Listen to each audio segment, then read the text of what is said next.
진짜에 뺨을 치는 그런 세상이 아닌가 싶습니다. 그래서 보면 가짜가 진짜처럼 보이고 오히려 진짜가 가짜처럼 그렇게 보이는 세상인 것 같습니다.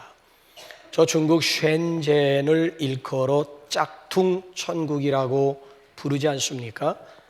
코로나 이전까지만 해도 하루에 수만 명의 여행객들이 몰려오는 곳이 바로 쉔젠이라고 하는 곳이지요. 그래서 뉴욕 타임즈지의 기자 마크 랜들러라고 하는 사람이 그 쉔젠을 이렇게 다녀오고 나서 글을 썼는데 그 글 가운데 이런 내용이 있습니다. 5층에 50만 스퀘어 피트의 소매상들이 있는 로우시는 아마도 모조 상품의 세계적인 도시일 것이다 라고 하는 그런 표현을 했습니다. 얼마나 그럴듯한지요. 그래서 중국의 1%의 부자들은 가정용품 일체를 일제로 사용한다고 합니다. 심지어 생수조차도 일본에서 공수해서 마신다고 합니다. 그러니까 중국제는 중국 자국인들조차도 믿을 수 없다라고 하는 그런 얘기예요. 글쎄 어느 농부가 봄에 종자를 사서 씨를 뿌렸는데 씨가 이게 싹이 나질 않는 거예요. 보니까 가짜 씨앗이었습니다. 그래서 한 해 농사 망치고 너무 속상해가지고 스스로 목숨을 끊기 위해서 농약을 마셨는데 죽질 않는 거예요. 그 농약조차도 가짜였다라고 하는 이야기예요. 참 기가 막히지 않습니까? 오리지널 명품 가방과 짝퉁 가방을 구분하는 방법이 뭔 줄 아십니까? 갑작스럽게 비만 오면 안다는 거예요. 가방을 머리 위로 들고 뛰는 사람이 있는가 하면은 비를 맞아가면서 가방을 끌어안고 뛰는 사람이 있다는 거예요. 어느 쪽이 진짜일까요? 가슴에 가방을 끌어안고 뛰는 그게 진짜 명품 가방이라고 하는 그런 우스갯소리가 있지 않습니까? 그러니까 우리 시대 가운데서 오리지널을 만나고 오리지널을 소유한다라고 하는 것이 생각처럼 그렇게 쉬운 문제가 아닙니다. 자, 물건만 짝퉁이 있는 것이 아니고 사람도 짝퉁이 있고 교회도 짝퉁이 있다라고 하는 걸 아십니까? 자, 이걸 짝퉁이라고 하는 표현보다는 유사 그리스도인이라고 표현하고 유사 교회라고 표현합니다. 자, 그래서 우리가 어느 교회를 모델링 삼고 벤치마킹 할 것인가 굉장히 아주 중요한 문제가 아닐 수 없습니다. 기독교 2000년 역사 가운데 탁월한 교회들이 굉장히 많이 있습니다. 그런데 우리 남북교회가 정말 모델링 삼고자 하는 교회가 있다면은 하나님께서 창세전에 디자인하신 바로 그 교회가 되겠습니다. 이 원형, 이 원조, 이 모델링이 중요하다라고 하는 얘기죠. 자, 역사상 최초의 교회가 어떤 교회였다고요? 우리 지난주 시간에 함께 살펴보지 않았습니까? 역사상 최초의 교회는 어느 교회? 초대 예루살렘 교회였습니다. 자, 하나님께서 그럼 이 땅에 교회를 세우신 목적이 어디에 있을까요? 자, 이 문제를 우리가 살펴보기 위해서는 교회의 확장, 교회의 탄생과 확장이라고 하는 주제를 가지고 있는 사도행전을 들여다보게 되면 하나님께서 왜 창세전에 이 땅에 이런 교회를 디자인하셨을까라고 하는 분명한 답이 나오겠지요. 자, 여러분, 사도행전의 전편은 누가복음임을 말씀했습니다. 왜냐하면 누가복음을 기록한 누가가 사도행전을 기록했지요. 내가 전에 기록한 성경은 사도행전 시작이 이거예요. 내가 전에 기록한 말씀은 전에 기록했다라고 하는 얘기는 누가복음을 기록했다라고 하는 얘기예요. 그래서 누가복음 마지막 장과 사도행전 1장이 아귀가 맞아떨어져요. 누가복음 마지막 24장을 보게 되면 아버지께서 약속하신 것을 받기까지는 예루살렘 떠나지 말라고 그랬어요. 그게 성령이거든요.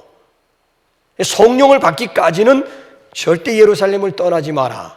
자, 예수님이 12명의 제자들 가운데 가룟 유다, 목매어 자살한 가룟 유다만 남유다 출신이고 나머지 11명의 제자들은 다 북쪽 갈릴리 출신이거든요.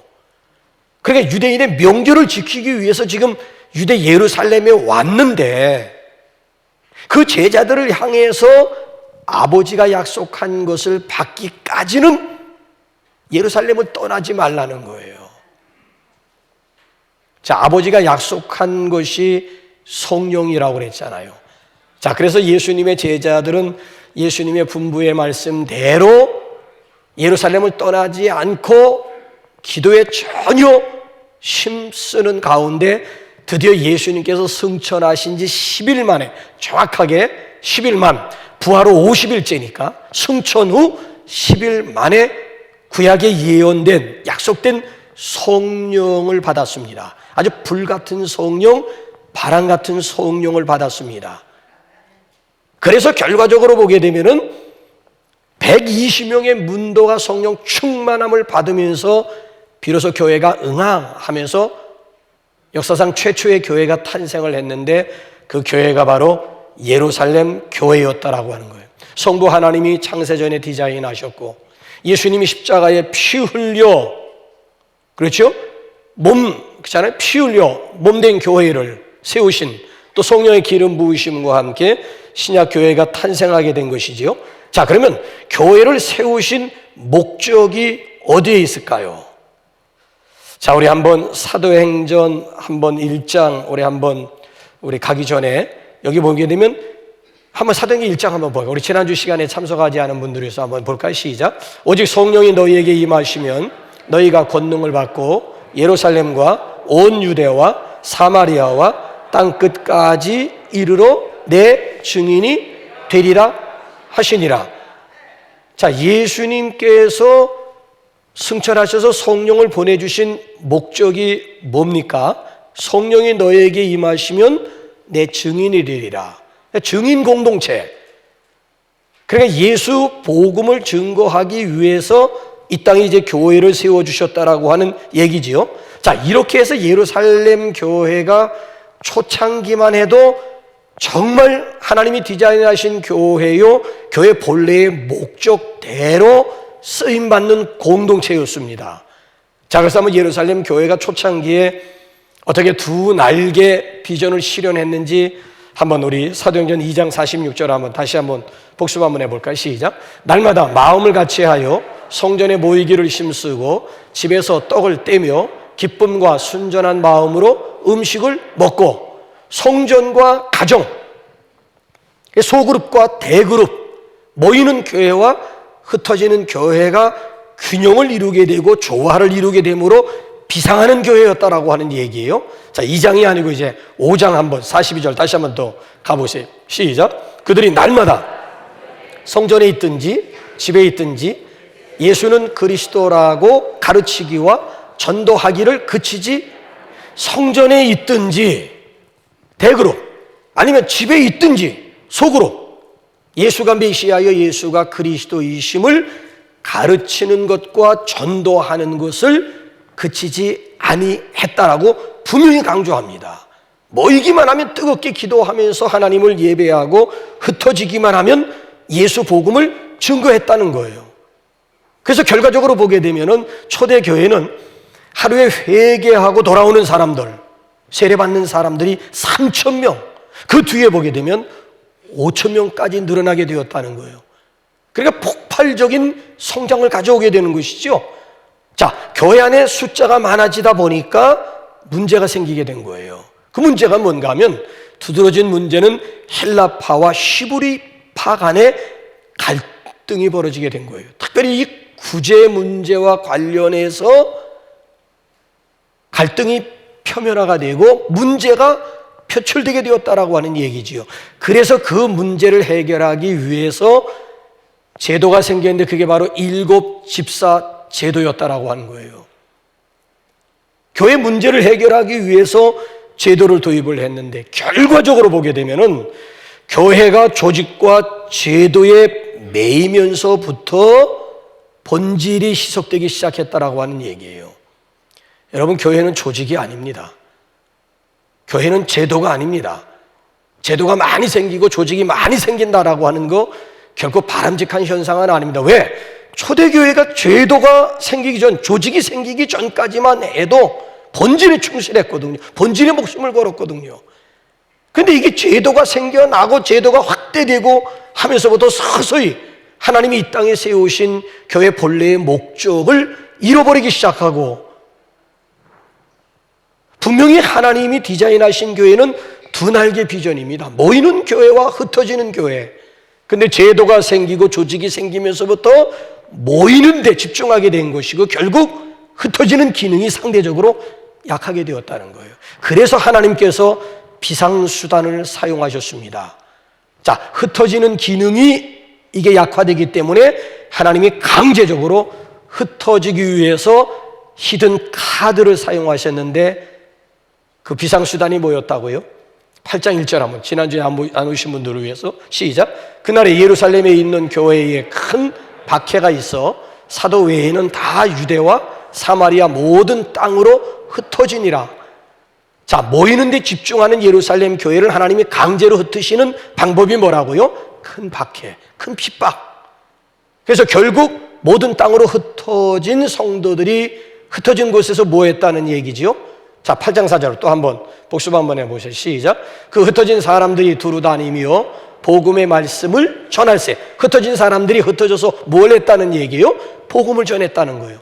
어디까지 흩어져서 복음을 전했을까요? 자, 사도행전 11장 19절, 이제 본문 말씀에 대한 배경이 되겠습니다. 시작. 그때에 스데반의 일로 일어난 환난으로 말미암아 흩어진 자들이 베니게와 구브로와 안디옥까지 이르러 유대인에게만 말씀을 전하는데, 자, 흩어진 사람들이 결국 어디까지 흩어져서 복음을 전했다라고 하는 얘기지요? 안디옥까지 가게 되었다는 거예요. 보세요. 예루살렘 교회가 모이는 일에 힘쓰고 모이는 데만 집중함으로 인해 가지고 하나님께서는 강제적으로 핍박이라고 하는 박해를 통해서 강제적으로 흩어지게 만드는데, 8장 1절에서도 흩어진 자들, 8장 4절에서 흩어진 자들, 11장에 와서도 흩어진 자들을 의도적으로 지금 강조하고 있는 거예요. 모이는 기능과 흩어지는 경우가 조화를 이루어야 건강한 교회, 두 날개 가지고 높이 비상하는 그런 교회가 될 수가 있었다는 거예요. 자, 이렇게 해서 역사상 흩어진 자들에 의해서 세워진 교회가 바로 안디옥 교회가 되겠습니다. 자, 예루살렘 교회의 대안교회라고 할 수가 있습니다. 여러분 그거 아십니까? 인류 역사상 최초로 공식적인 선교사를 파송한 교회가 예루살렘 모교회가 아니고 안디옥 교회라고 하는 거 아세요? 더군다나 우리의 이름이 그리스도인, 크리스천, 기독교인 아닙니까? 그리스도인이라고 하는 명칭이 제일 처음 탄생한 곳이 예루살렘 모교회가 아니고 안디옥 교회라고 하는 거 아십니까? 밖에 있는 사람들이 아예 예수 믿는 사람들을 공식적으로 인정해 준 교회가 예루살렘 모교회가 아니고 안디옥 교회였다라고 하는 얘기예요. 그러니까 안디옥 교회를 통해서 흩어짐, 다시 말씀드리면 세계 선교가 본격화되기 시작했다라고 하는 얘기예요. 자, 여러분 보세요. 예루살렘 모교회가 본래의 목적과 본질에 충실하지 않음으로 인해 가지고 하나님이 그 촛대를 옮기셨는데, 그 옮겨진 촛대가 어느 교회인가 하면 바로 안디옥 교회였다라고 하는 얘기예요. 자, 그래서 오늘 여기 우리 함께 읽은 이 본문 말씀을 보게 되면 안디옥 교회가 공식적으로 선교사를 파송하고 있는 그런 내용을 다루고 있지 않습니까? 그래서 저는 오늘 우리 선교 또는 장학, 우리 작정주의를 맞이해서 안디옥 교회를 소개하면서 안디옥 교회를 좀 벤치마킹하는 그런 시간을 갖고자 합니다. 우리 남북교회가 모델로 삼고자 하는 교회가 많다고 하지만은 예루살렘 교회를 통해서는 두 날개 비전이고요, 안디옥 교회를 통해서는 선교와 구제와 봉사 부분이 되겠습니다. 자, 그래서 이 시간 저는 안디옥, 예루살렘 교회의 대안교회라고 할 수 있는 안디옥 교회가 어떤 곳인가를 구체적으로 짤막한 반문 말씀을 통해서 세 가지로 한번 나누어서 좀 접근하고자 합니다. 첫째는 이 안디옥 교회가 어떤 교회였는가 하면은 다양성 속에 조화를 추구하는 교회였습니다. 자, 안디옥 교회를 구성하고 있는 멤버들이 어떤 색깔들을 가지고 있는 줄 아십니까? 자, 어떻게 다양성 속에 조화를 이루게 되었는가를 우리 한번 1절을 한번 다 같이 한번 읽어보실까요? 1절. 시작. 안디옥 교회에 선지자들과 교사들이 있으니 곧 바나바와 니게르라 하는 시므온과 구레네 사람 루기오와 분봉 왕 헤롯의 젖동생 마나엔과 및 사울이라. 자, 안디옥 교회를 구성하고 있는 멤버들을 보세요. 바나바는 최고 연장자이면서 부자였습니다. 자기의 재산, 자기의 부동산을 아낌없이 하나님 앞에 헌신할 수 있는 최고의 권위자였고요. 그 다음에 시몬, 니게르라 하는 시몬이라고 하는 사람, 니게로, 여기서 니고르라고 하는 흑인이라고 하는 말이 여기서 나온 거예요. 그러니까 흑인, 신분이 아주 낮은 사람이었고요. 그 다음에 구레네 사람 루기오라고 하는 사람이 저기 나오잖아요. 구레네라고 하는 것은 이디오피아 사람이라고 하는 얘기예요. 이디오피아. 외국인 노동자였다라고 하는 얘기고요. 그 다음에 마나엔이라고 하는 사람은 어떤 사람이에요? 분봉 왕 헤롯의 젖동생이었다라고 하는 얘기예요. 귀족이라고 하는 얘기고 고관 출신이라고 하는 얘기고요. 그 다음에 저 사울이라고 하는 사람이 나오잖아요. 이 사울이라고 하는 사람은 탁월한 지식을 가지고 있는 인텔리에 속하는, 소위 말하면 엘리트라고도 할 수 있고 지성인 중에 지성인이라고 할 수가 있는 거지요. 자, 한번 저 사울에 대해서 한번 사도행전 26장 24절 여러분 한번 보실래요? 시작. 26장 24절 시작. 시작. 바울이 이같이 변명하매 베스도가 크게 소리내어 이르되 바울아 내가 미쳤도다. 내 많은 학문이 너를 미치게 한다 하니, 베스도 총독이 바울을 보고 내 많은 학문, 이거 인정해 준 거예요. 바울이야말로 바울이라고 하는 사람은 어느 정도 많은 학문을 지닌 사람인가 하면, 어느 정도 가방끈이 긴 사람인가 하면은 그 당시 최고 학부라고 할 수 있는 가말리엘의 문하생, 가말리엘의 수제자라고 할 수가 있는 거예요. 그러니까 여러분 보세요.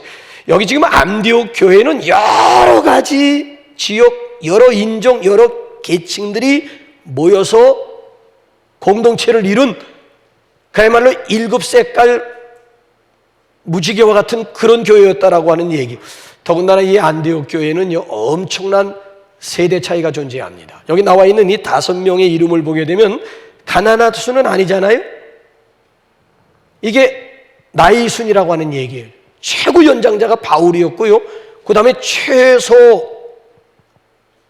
바로 청년 사울이라고 하는 청년이었다라고 하는 얘기예요. 보세요. 신분과 나이며 여기 백인과 흑인, 귀족과 하층민, 아니면 배운 자와 배우지 못한 자로 구성된 교회가 안디옥 교회였다라고 하는 얘기예요. 이쯤 되면 이거 하나 되기 힘듭니다. 그야말로 정말 분열의, 그렇죠? 여지가 있는, 다툼과 분열의 여지가 있는 충분한 소재를 가지고 있는 그런 교회였음에도 불구하고 하나 되었다는 거예요. 다양성 속에 아름다운 조화를 이루는 아주 건강한 교회였다는 거예요. 어떻게 이것이 가능했느냐? 2절 상반절 말씀을 보게 되면 주를 섬겨, 여기에 키가 있는 거예요. 자, 우리 개역 한글이라든지 개역 개정 성경을 보게 되면은 그냥 둘 다 주를 섬겼다고 하지만 영어 성경을 보게 되면 섬김을 월십으로 번역을 했어요. 그래서 다른 번역 8개 성경은 다 섬김으로 번역하지 않고 아예 다른 번역 성경들을 보게 되면 8개 성경이 주를 예배했다라고 하는 얘기. 어떻게 이런 다양한 층으로 구성된 교회였음에도 불구하고 잡음이 없이 어떻게 하나 다양성 속의 조화를 이루는 멋진 교회가 될 수가 있었느냐? 그 비밀은 바로 예배에 있었다라고 하는 얘기. 더군다나 이 안디옥 교회는 성령이 주도하는 교회, 성령이 살아있는 교회였기 때문에 가능했다라고 하는 이야기예요. 만약에 여러분 예배에 목숨을 거는 교회가 아니고 성령이 주도하는 그런 교회가 아니었으면 아마 갈기갈기 예루살렘 교회보다 더 문제점을 안고 있는 그런 갈등하는 아마 그런 교회가 될 수가 있었습니다. 자, 그런데 오늘 여기 보게 되면은 안디옥 교회에는 예배가 살아있고 성령께서 주도하는 교회였기 때문에 다양성 속에 아름다운 조화를 이루는 그런 멋진 교회가 될 수가 있었습니다. 여러분, 교회의 진정한 힘이라고 하는 것은 교인들의 재력이 있는 게 아니에요. 교회의 진정한 힘이라고 하는 것은 교인들의 머리 숫자에 있는 것도 아닙니다. 교회의 진정한 힘이라고 하는 것은 하나됨과 포용성에 있다라고 하는 얘기예요.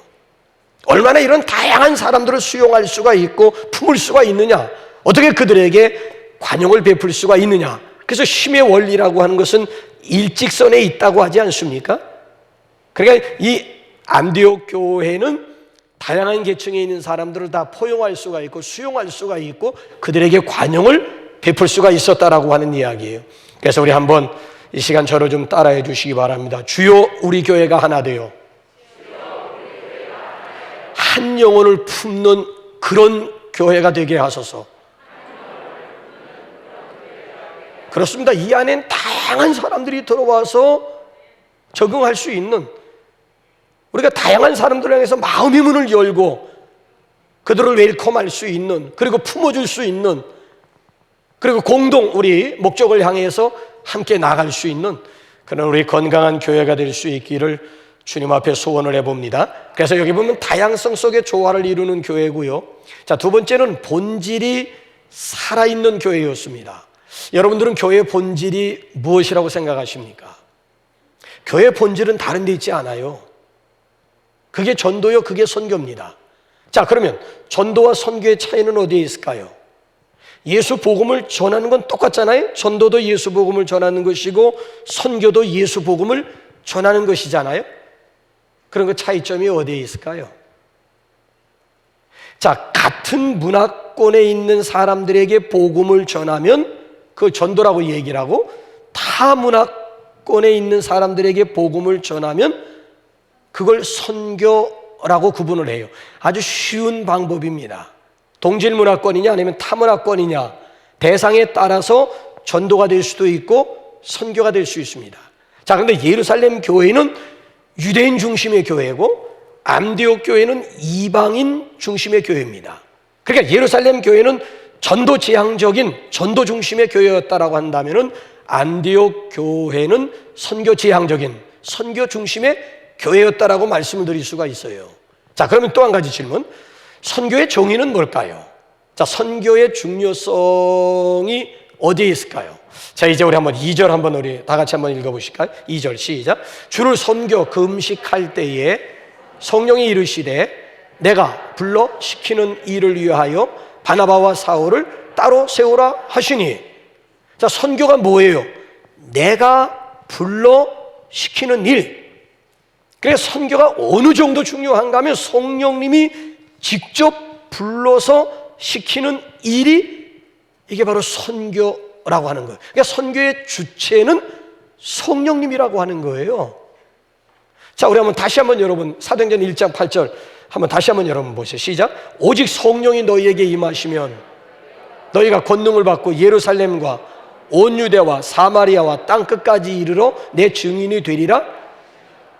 오직 성령이 예수 증인되게 한다라고 하는 얘기예요. 그래서 선교의 주체는 바로 성령님이심을 여기서 지금 강조하고 있는 그런 내용이에요. 그래서 여러분 사도행전을 일컬어서 전도행전, 선교행전, 기도행전, 그리고 또 다른 별명이 성령행전입니다. 그러니까 1장부터 마지막 로마 4차 여행까지 누가 주도해 나가는가 하면 성령님께서 주도해. 그러니까 외국에 나가 있는 선교사들이 선교의 주체가 되는 것도 아니고 그들을 파송한 교회라든지 그들이 소속되어져 있는 단체가 선교의 핵심을 이루는 것 아니고요. 선교라고 하는 것은 철저하게 성령님께서 부르시고 성령님께서 보내시고 성령님께서 이끄시는 일이라고 하는 거예요. 그러니까 선교라고 하는 것은 하나님의 일이요, 하나님의 목적이요, 하나님의 최고 관심사라고 하는 얘기예요. 그래서 태초부터 지금까지 하나님은 구원 계획에 따라서 지금 계속, 그래서 보게 되면 하나님께서 당신의 일꾼들을 땅에 묻으시지만은 당신의 일은 계속한다라고 하는 그런 유명한 그런 말이 있지 않습니까? 그래서 우리가 한순간도 오해하지 말아야 되는 것은, 여러분, 선교의 주체는 누가 뭐라고 해도 성령 하나님이신 줄로 믿으시기 바랍니다. 자, 그렇기 때문에 교회는 하나님의 소원을 이루어줘야 돼. 교회 사이즈가 얼마냐, 교회 역사가 얼마냐, 그거 중요한 거 아니에요. 얼마나 하나님의 마음을 품고 있느냐, 얼마나 하나님의 관심사에 함께 동참하느냐, 이게 굉장히 중요한 거예요. 그래서 여러분, 두 가지 중에 하나예요. 가시든가 보내시든가. 어떻게 현실적으로 어떻습니까? 타문화권 속에 우리가 가기가 쉬울까요? 아니면 우리 대신 훈련받은 사람들을 대신 파송하는 것이 쉬울까요? 가든가 보내든가 둘 중에 하나. 이 선교는 선택이 아니라 이건 반드시 필수거든요. 자, 여러분들 같은 경우에는 어떻게 하시겠습니까? 가시겠습니까? 아니면 보내시겠습니까? 자, 금년에 우리 교회는, 우리 장로님 구체적으로 기도하셨습니다마는, 우리 교회가 금년에도 12명의 선교사들을 우리가 파송하면서 좀 지원하고자 하고요. 그리고 지난 주간에 일주일 동안에 6명의 강사가 와서 우리 새벽 부흥회를 인도했는데, 축복성회를 인도했는데, 그 6명 중에서 짠한 그 목사님이 한 분 계셨어요. 저만 그렇게 짠하게 느꼈는가 했더니만 그게 성도들의 마음이었더라고요. 그래서 특별히 그 목사님 가실 때 보니까 선교사들이 그잖아요, 짠함을 느낀 사람들이 막 같이 그렇게 선교비도 또 즉석에서 막 이렇게 전달도 해주고, 또 옷을 맞춤하는 그 집사님 같은 경우에는 짠한 목사님이 이렇게 또 식사 끝난 다음에 옆에 모시고 와서 자를 가지고 와가지고 옷도 재어주시고, 그런 모습을 보면서 얼마나 참 제가 마음이 아주 훈훈하고 얼마나 참 좋았는지 몰라요.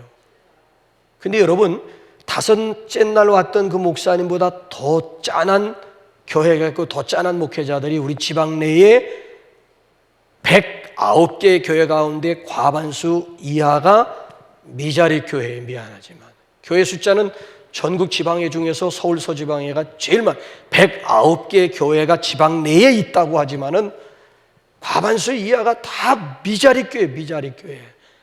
그래서 지난 다섯째 날 왔던 목사님도 짠하지만 그 짠한 목사님보다 더 짠한 그런 목사님이었고, 그런 교회가 있어서 다 지원할 수도 없고, 그 중에서 더 짠하다고 느껴지는 교회 12개 교회를 우리 교회가 금년에도 지원하려고 하고요.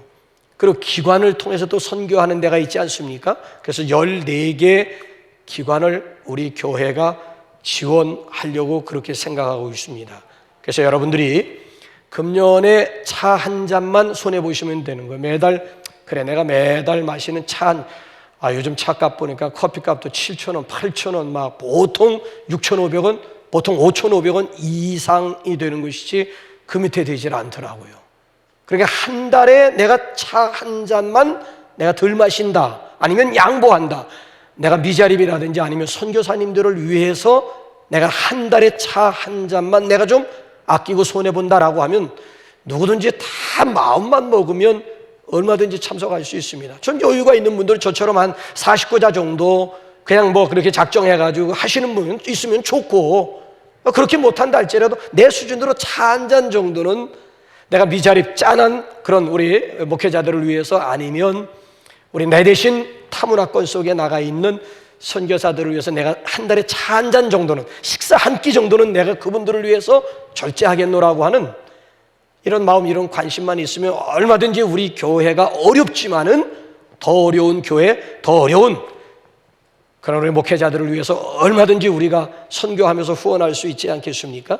그래서 어쨌든 좌우지간 우리 교회가 교회 본래의 본질을 우리 좀 회복할 수 있는 그런 교회, 그런 교인들이 될 수 있기를 주님의 이름으로 축복합니다. 자, 마지막 세 번째로 이 안디옥 교회는 우선순위가 분명한 교회입니다. 자, 여러분, 예루살렘 교회가 어떤 배경 속에서 탄생되었는 줄 아십니까? 자, 우리 한번 사도행전 1장 12절 이하를 한번 빨리 한번 읽어볼까요? 시작. 제자들이 감람원이라 하는 산으로부터 예루살렘에 돌아오니 이 산은 예루살렘에서 가까워 안식일에 가기 알맞은 길이라 들어가 그들이 유하는 다락방으로 올라가니 베드로, 요한, 야고보, 안드레와 빌립, 도마와 바돌로메, 마테오와 및 알페오의 아들 야고보, 셀롯인 시몬, 야고보의 아들 유다가 다 거기 있어 여자들과 예수의 어머니 마리아와 예수의 아우들과 더불어 마음을 같이하여 오로지 기도에 마음을 같이하여 오로지 기도에 몇 명이 120명 정도가 마가의 다락방에 올라가서 오로지 저녁 기도에 힘쓰는 가운데, 애를 써야 애가 나오잖아요. 힘쓰는 가운데 응아 하면서 예루살렘 교회가 탄생했다는 거예요. 기도에 전혀 힘을 쏟는 가운데 태어난 교회가 초대 예루살렘 교회였어요. 자, 그럼 예루살렘 교회 지교회라고 할 수 있는 안디옥 교회는 어떤 배경 속에서 태어났을 뿐만 아니라 어떤 배경 속에서 성장했다고요? 이제 본문 한번 3절 한번 읽어보십시다. 3번 시작. 이에 금식하며 기도하고 두 사람에게 안수하여 보내니라. 안디옥 교회도 역시 뭐 하는 교회예요? 기도하는 교회. 무슨 기도를 했다고요? 금식 기도했다라고 하는 얘기예요. 금식 기도한 후에 그 다음에 선교사를 파송하게 되었다라고 하는 얘기. 선교가 중요하지만 기도보다 앞설 수는 없다라고 하는, 기도하면서 선교해야 되고 기도하면서 선교비를 보내야 되는 것이지, 기도 없이 선교비 보내시겠다고요? 후원금 될 수 있겠죠. 모금 정도는 될 수가 있겠죠. 여러분, 후원금과 선교비는 구분해야 됩니다. 정말 내가 한 구자를 보내든지 아니면 두 구자를 보내든지 간에 정말 여기에 정말 기도가 담긴 그런 물질이 선교비다운 선교비가 될 수 있지, 기도 후원도 없이 기도 지원도 없이 돈만 보내겠다, 그건 아닙니다. 여러분, 그래서 기독교라고 하는 것은 기도교입니다. 기도교. 교회라고 하는 것은 만민이 모여 기도하는 집입니다. 기독교인 하게 되면 기도인이라고 하는 뜻이에요. 그래서 신앙생활은 다른 말로 말씀드리면 기도 생활이라고도 말씀을 드릴 수가 있는 거예요. 오늘 우리에게 뭐 경제 위기 합니다마는 우리 앞엔 더 큰 위기가 있다고요. 기도하지 않는 영적인 위기가 있다고요. 경제 위기가 아니라니까. 이거 진짜 위기가, 정말 영적인 위기야말로 이거는 우리 현대 그리스도인들에게 무서운 일이 아닐 수가 없는 거예요. 그래서 우리 금년 한 해 동안에는 우리 남북교회가 기도부터 회복하는, 그래서 기도가 우리의 삶과 사역에 있어서 정말 우선순위가 되어야 할 줄로 믿습니다. 여러분, 악기를 연주하는 명연주자라 할지라도요, 연주 이전에 해야 될 일이 뭔 줄 아세요? 조율이 있어야 된다고요. 아무리 여러분 기술이 있는 명연주자라 할지라도 악기 조율하지 않는 악기 가지고 뭔 소리를 낼 수가, 제 음을 제대로 낼 수가 있을까요? 정말 유명한 연주자가 정말 명연주를 하기 위해서는 반드시 연주 이전에 조율 과정, 기도보다 우선할 수 있는 건 아무것도 없습니다. 그래서 우리에게 피난처라고 하는 책으로 널리 알려진 화란의 코리 텐붐 여사가 오늘 우리 남북교회를 향해서 뭐라고 도전하는가 하면, 자, 이렇게 도전해요. 당신에게 있어서 기도는 예비 타이어입니까? 핸들입니까? 자동차로 도전을 해요. 네, 여러분에게 있어서 기도가 예비 타이어입니까? 핸들입니까?